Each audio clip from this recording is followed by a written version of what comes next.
Vamos falar de um outro pré-candidato? Vamos falar agora de Jair Bolsonaro. O deputado e pessoas próximas a ele vinham dando como certa, a indicação do general da reserva, Augusto Heleno, como vice em sua chapa.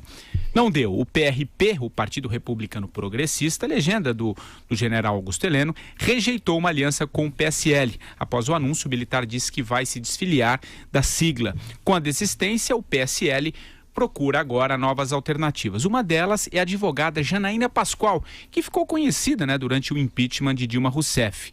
O partido de Bolsonaro procura fechar o nome do vice até o dia 22 de julho, quando está prevista a convenção para lançar a candidatura do deputado. Mas já há quem admita, dentro da campanha, que esse anúncio só seja feito mesmo no limite legal, no dia 5 de agosto. Ô Madu, vou começar esse tema com você. Essa está sendo uma semana difícil do Bolsonaro, O Magno Malta, a gente falou aqui, não será o seu vice, ele não conseguiu fechar a aliança com o PR e agora foi rejeitado aí pelo nanico PRP. Dá para dizer que o Bolsonaro está isolado? O que você acha?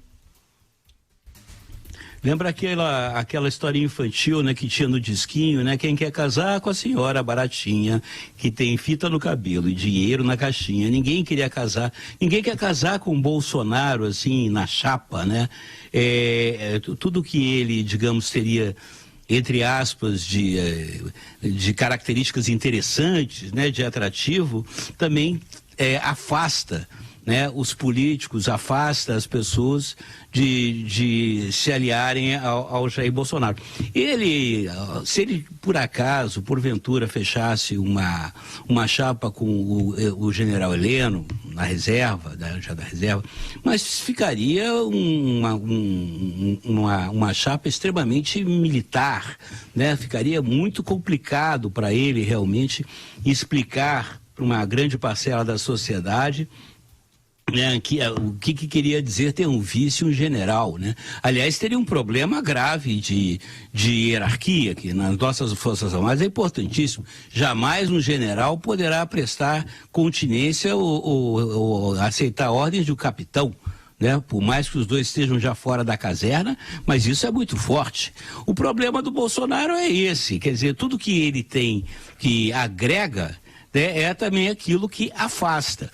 Isso me faz pensar, na análise fria que os políticos têm, por exemplo, como o Magno Malta e tal, que vivem isso 24 horas por dia, eles sabem avaliar muito bem o risco político que corre e o risco político do Bolsonaro não se eleger, que eu acho que é altíssimo, e o cara ficar pendurado na brocha, Ou no caso, porventura, do Bolsonaro se eleger e o cara, de repente, é vice do Jair Messias Bolsonaro, o cara ficar numa situação complicada, difícil, de uma pessoa que acho que não é habilitada para exercer o poder executivo.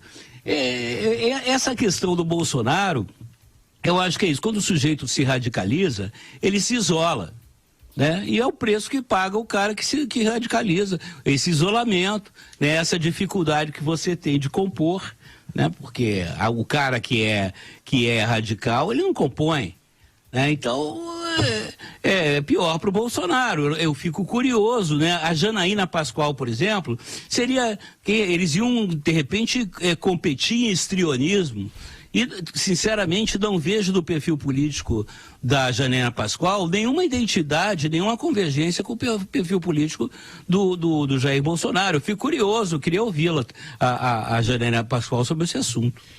Vera, bom, o Bolsonaro aí isolado, mas continua liderando aí as pesquisas. Como é que você vê? E essa possibilidade, será que Janaína seria um nome? Você vê alguma possibilidade? Tem alguma informação sobre isso? Ela é filiada, já foi cogitada antes a vice, já foi cogitada ao governo, ao Senado, e ela parece reticente quanto à possibilidade de entrar para a política, para a vida política desta maneira. Ela é muito, ela entrou bastante na questão do impeachment, ela é muito influente nas redes sociais, ela tem uma participação política como uma voz ali na política, mas ela entrar se candidatando, eu acho que ela ainda não está decidida a dar este passo, Patrick.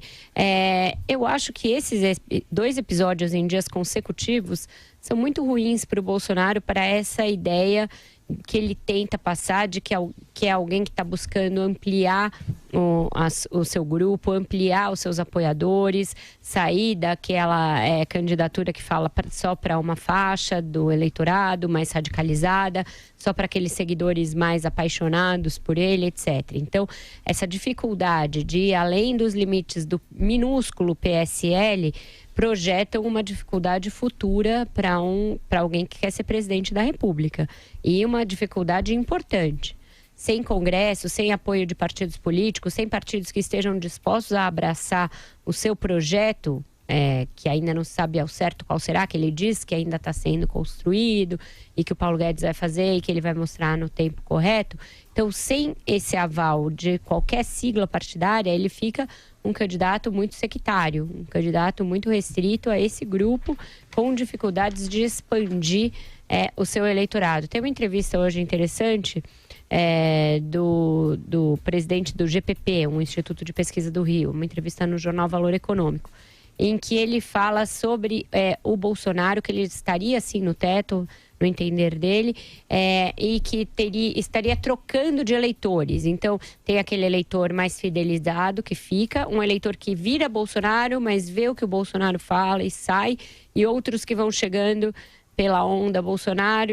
Então, ele estaria estacionado por isso, por uma certa rotatividade de eleitorado dentro do eleitorado dele. Ele diz que o Instituto verificou isso em campanhas anteriores com candidatos que tiveram esse mesmo tipo de candidatura do Bolsonaro, que é uma candidatura que vai até um certo ponto e depois começa a desidratar.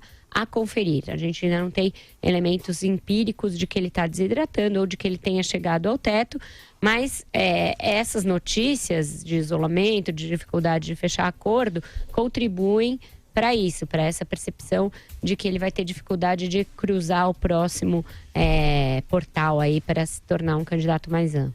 Andreasa, você acha que ele pode estar desidratando? E também em que medida, né, esses reveses aí, essas últimas duas notícias que nós demos aqui essa semana, prejudicam aí essas notícias prejudicam o seu projeto de chegar ao poder em 2018 nas eleições? O que você acha, Andreasa? Eu não sei se são reveses, Patrick. Quer dizer, falando em termos de percepção do eleitor. Eu não sei se isso, que do ponto de vista político-eleitoral, né, quer dizer, para o ambiente de campanha que virá, é uma perda do Jair Bolsonaro. Eu não sei se para o eleitor é percebido dessa maneira. Porque não é que ele esteja isolado ou tenha ficado isolado. Ele está onde sempre esteve. Teve a chance de dar um passo, de ganhar musculatura. Não acontecendo, ele permanece no mesmo lugar e com a mesma estratégia que o trouxe até aqui. Aí nós vamos discutir se, com base no que ele tem hoje, é possível crescer. Essa é outra discussão. Mas o fato é que estava no seu lugar, com a base que tem, isolado, para usar uma expressão, capitalizando isso, porque isso significa ser outsider, mesmo não sendo, não vamos entrar nessa discussão, mas é ser outsider, é desafiar o establishment. Surgiu a possibilidade do apoio do PR. Havia riscos nisso aí, porque aumenta um pouco a superfície da vidraça. Ninguém se associa ao Valdemar da Costa Neto impunemente. Mas do ponto de vista, aí sim, eleitoral, representaria 45 segundos. Representaria alguma capilaridade, alguma estrutura partidária. Os partidos grandes, os partidos, por exemplo, PSDB, PT, MDB, perceberam o perigo que seria essa aliança com o PR. Com ou sem efeito, agiram para neutralizá-la. Porque, de fato, ele precisaria ajustar o discurso, né, convencer o seu eleitor de que esse tipo de sacrifício de se associar ao Valdemar da Costa Neto teria um resultado, mas, objetivamente, essa aliança daria para ele musculatura. Não vindo a aliança, não acontecendo a aliança, ele fica no lugar em que ele estava, que é um lugar sólido. A minha opinião é que não é possível dizer que ele está desidratando ainda, mas eu acredito que, por exatamente falta de estrutura partidária, falta de exposição na televisão, falta de poder econômico, algum grau de desidratação ele terá ao longo da campanha. A mesma opinião que eu tenho tido desde sempre.